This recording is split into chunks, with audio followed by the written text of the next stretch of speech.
from the RAAF, including the Super Hornet.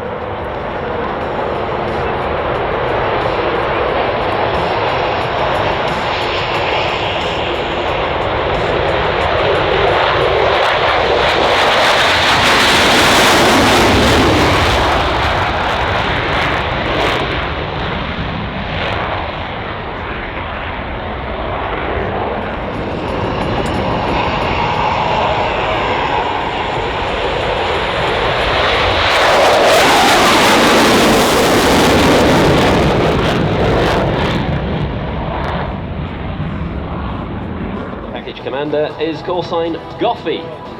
He's in the lead F-35 and has the most experience. Deputy Package Commander is in the lead Super Hornet, one of these two aircraft, part of Carnage, and his nickname is Rubber.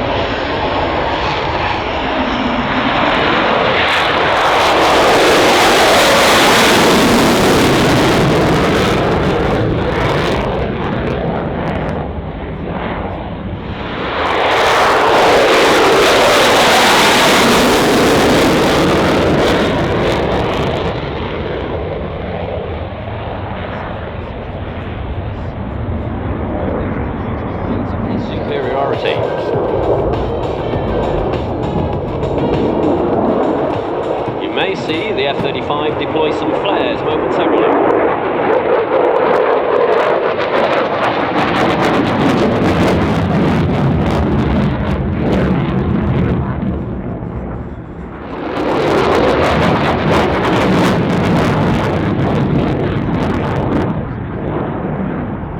Sanitizing the airspace, led by call sign Goffy. He will be talking to all the other assets in the package. He will also be transmitting any surveillance picture that he has to the Wedgetail, and indeed the Wedgetail will be doing the same thing to all the other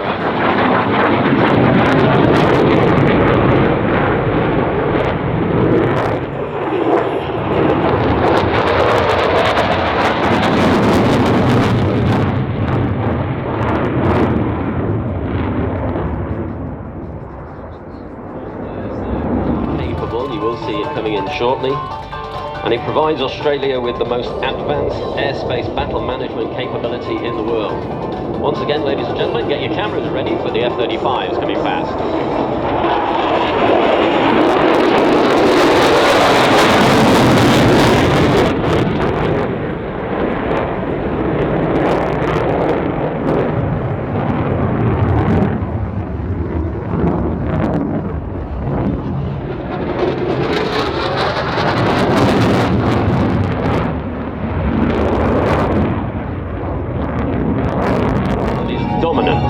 In air power.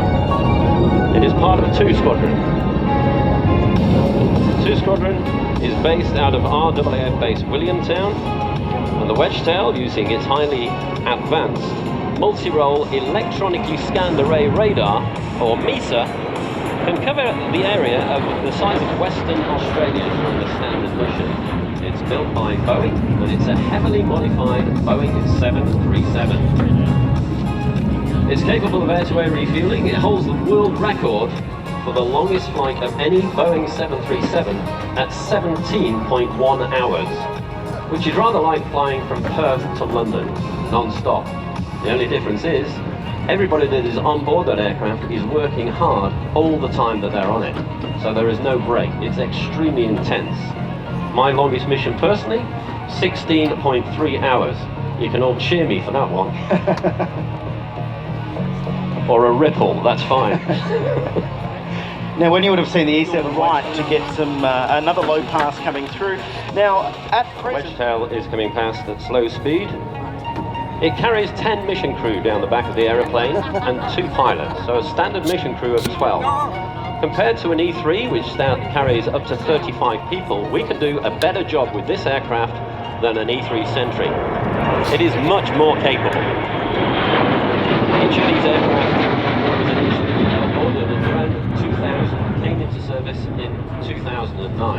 I was very privileged to fly over 2,500 hours on this particular aeroplane.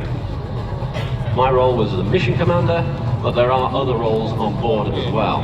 So we do control and surveillance at around 30,000 feet.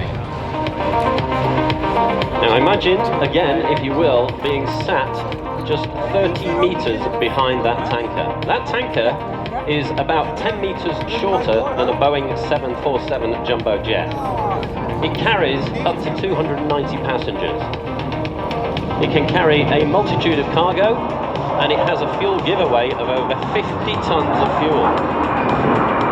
What you see there, the two F-18s are sailing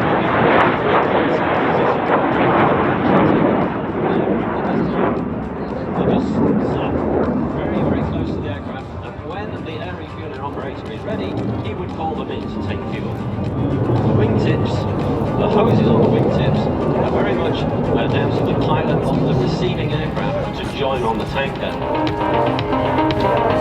Now the Boeing P-8A Poseidon is a maritime patrol and reconnaissance aircraft, developed and produced by Boeing Defense, Space and Security, derived from a civilian 737-800. So you could actually get on something similar to this as a passenger. And it was developed for the United States Navy. The P-8 operates in the anti-submarine warfare, anti-surface warfare, and intelligence, surveillance and reconnaissance roles, or ISR. It's armed with torpedoes, harpoon anti-ship missiles and other weapons, and can drop and monitor sonar buoys to generate a picture. It can also operate in conjunction with other assets, including the Northrop Grumman MQ-4C Triton, which is an unmanned aerial vehicle that you may see just behind us. The P-8 is operated by the United States Navy, the Indian Navy, the Royal Australian Air Force and the United Kingdom's Royal Air Force. It's been ordered by the Royal Norwegian Air Force, I actually believe they've got some now, the New Zealand Air Force, the Republic of Korea Navy and the German Navy. Now, one of the roles you can actually do on the P-8 Poseidon is an airborne electronics analyst. They sit in the back, and what they'll do is they'll operate sophisticated electronic surveillance equipment both on the Poseidon and also the E-7A Wedgetail. So they'll conduct above and below surface warfare, work with other government agencies to detect illegal activities, also search and rescue missions. So just think about it, it could be dusk and you could be flying at 200 feet, not unlike what we're seeing here today at the International Airshow, over the Indian Ocean in one of these beautiful aircraft, the P-8 Poseidon. That small dot on the radar could be an enemy submarine or a false contact. As an airborne electronics analyst, the rest of the crew on board and the other aircraft are all working together, waiting on your analysis. Look, the airborne electronics analyst will direct aircraft to investigate and use the electro-optics to assist in the classification. Look, it is really an important job in the Royal Australian Air Force, and they're actually looking for more now. So if you think you might like a role as an airborne electronics analyst in the Royal Australian Air Force, just go to defencejobs.gov.au or even just pop into Defence Force Recruiting here at the Australian International Airshow. And as an aside, I have worked with airborne electronic analysts for a long time. You have to have gone to Hogwarts School to understand the role that they do. So just saying. Did we change the call sign from Black Cat to Otter? Otter. Righto. So you've seen quite a number of the capabilities that we have within the Royal Australian Air Force at the moment. Coming up very shortly is one of the heavy lift aircraft, wide-bodied cargo aircraft indeed. It's a Charlie 130, call sign Trojan, and it's flown by Flight Lieutenant Sarah Hugh.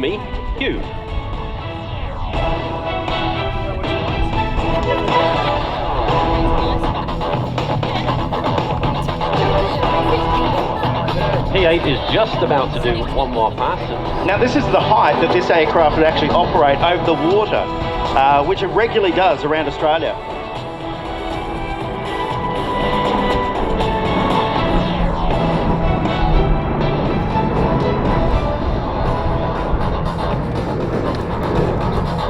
P-8 climbing away this time. And again, if you do look to your right, you can see in the distance humanitarian operations throughout the world. In 2007, the Charlie 130 became the 5th aircraft to mark 50 years of continuous service with the United States Air Force. It's still being produced today. There are over 2,500 of these aircraft that have been built. Originally designed as a troop, medevac and cargo transport aircraft. However, it's so versatile, there's many other roles that it's got involved in, including the AC-130 gunship. It's also capable of airborne assault, search and rescue, scientific research, weather reconnaissance, air refueling, maritime patrol and aerial firefighting. Now what you're seeing here today is a multitude of different Royal Australian Air Force aircraft, and they are all working together right now under the direction of the mission commander in the E-7 Wedgetail. Very shortly we will see the Hercules do one of its very impressive manoeuvres in that it will do a tactical landing. It is capable of very short landings and takeoffs. That helps when it's inserting and extracting troops and vehicles, so that it has less than 5 minutes on the ground in often an unprepared runway, like a dirt runway. It could be as narrow as 15 meters and as short as 2,000 feet. Impressive aircraft to flying as well. You look to your right and you'll see the C-130J Hercules coming in. It will do a short tactical landing. As Squadron Leader Whitehead said, it can come in on a prepared and unprepared landing strip safely to deliver troops or transport. And the F-35 may elect to what we call Rolex the mission by a few minutes, maybe an hour, or even cancel it in certain situations. So watch how short the landing is here for the C-130J Hercules. We'll see the ramp start to come down to the back. Inside are some of our Royal Australian Air Force security forces. They will be launching out the back of the aircraft momentarily to secure the airfield, all under the direction of the Wedgetail on top of the aircraft stack. Poseidon also assisting with that. Then of course you've got the air cover provided by the F-18F Super Hornet and the F-35. And running out now will be the Royal Australian Air Force security forces, and what their role is, particularly when they come into an airfield, they ensure the security of air bases and the safety of people as a crucial part of their duties in the Royal Australian Air Force. Here they come right now. They make sure our work environment is safe and secure, and they undertake a variety of different areas within Air Force, like protective security, which is protection of personnel, physical assets and classified information, emergency response, sickness and accidents.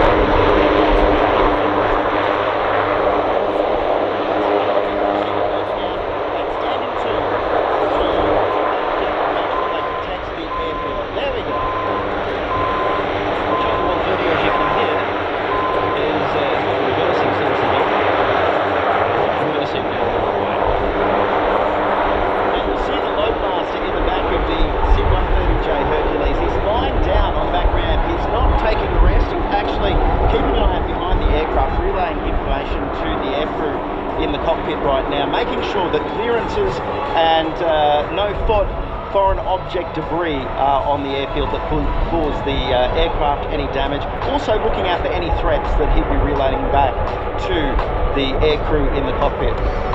Now, the Air Force has a fleet of 12 Charlie 130J Hercules. They're all operated out of RAAF base Richmond by number 37 Squadron. They were delivered between 1999 and 2001 and have been in service ever since. They're capable of carrying a mixture of up to 128 passengers or 74 paratroops, 97 stretcher patients and 2 medical attendants, or almost 20,000 kilos of cargo. It's a great workhorse. It can fly up to 7,000 kilometers without refueling, and obviously further than that with air-to-air refueling. Normally operated by a pilot, a co-pilot and a loadmaster. That loadmaster you can see lying down on the ramp, checking his clearances right now.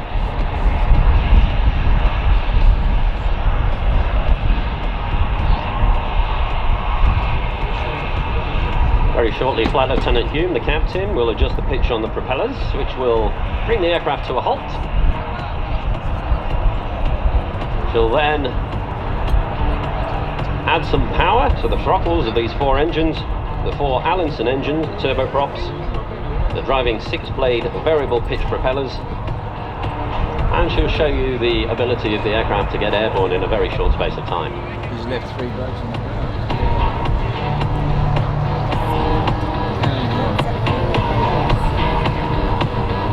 Now in a moment we'll talk a little bit about the reason that the Air Force has changed its focus on capability from some years ago. There is a thing called Project Jericho, and Hinksy's going to talk about that in a few minutes' time. Absolutely. We'll watch the C-130J Hercules do its tactical departure here from the Australian International Airshow today. Now, if you feel you want to join the Royal Australian Air Force to work around such capabilities as we have here, like the C-130J, it could be the E-7 Wedgetail, the P-8A Poseidon, the F-35, or even the A-18F Super Hornet, just go to the Defence Force Recruiting stand here at the Australian International Airshow, or you can jump on defencejobs.gov.au.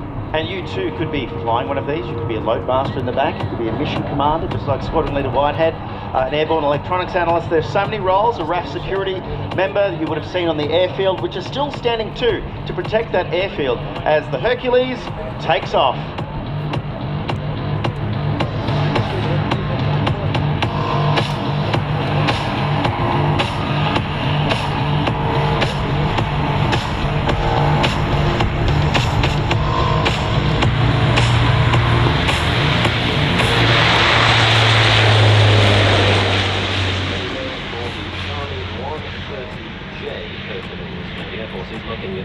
Future replacements for this aircraft, so it's going to be in service for a considerable time. The Super Hornet.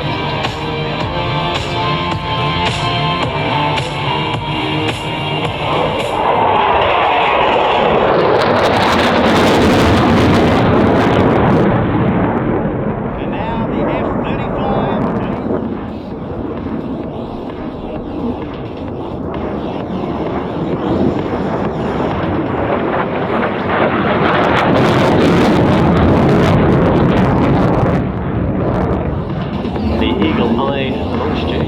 Still be able to see the tanker high above and the Wedgetail above that.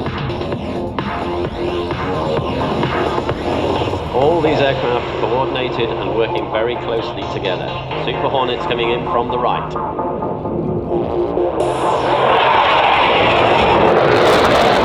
Unmanned aerial system, the Trident. Once again, the Super Hornets coming in. These are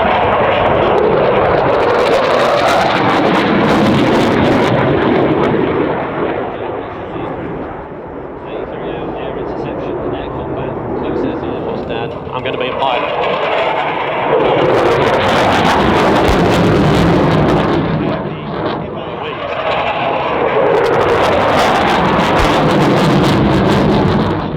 Straight, using the cannon. And right on cue. Electronic attack aircraft, which is capable of disrupting, deceiving and denying a broad threat of military electronic systems. The Super Hornets will be coming in and carrying out a move called the pop. You'll see it low to the right. Pitch up, over and attack.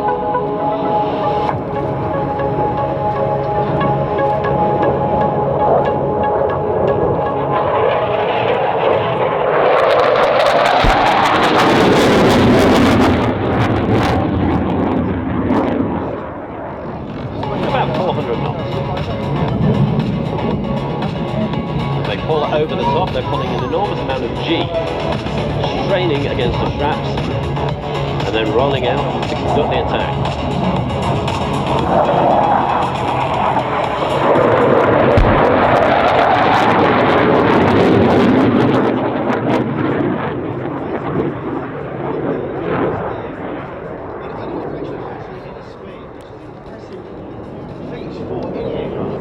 And splash 2. Do the controlling and build that recognised air picture, and we have also a senior surveillance and control officer, a bit like a supervisor in an air traffic tower. In addition, we've got an electronic support measures officer who looks at all the RF that is out there using electronic support measures, again to contribute to a recognised air and surface picture.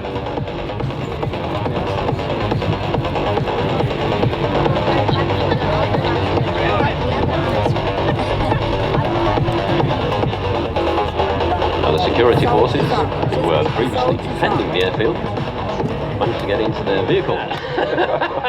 Look to your right as we showcase the Royal Australian Air Force fighters. Big round of applause, ladies and gentlemen.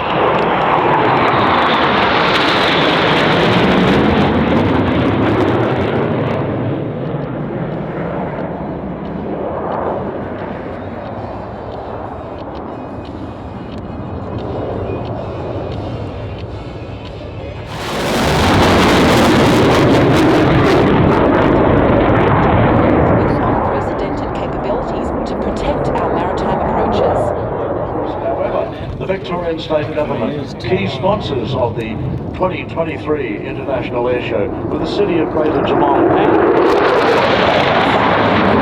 are seeking pathways to allow international students to fill defence internship opportunities.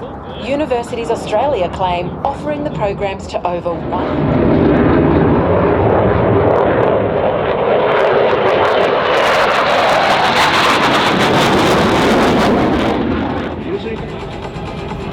At times will not hear the jet engine, and you'll appreciate the beauty of ballet in the air. So there's a fair bit to come at this, the final day of the 2023 Australian International Airshow.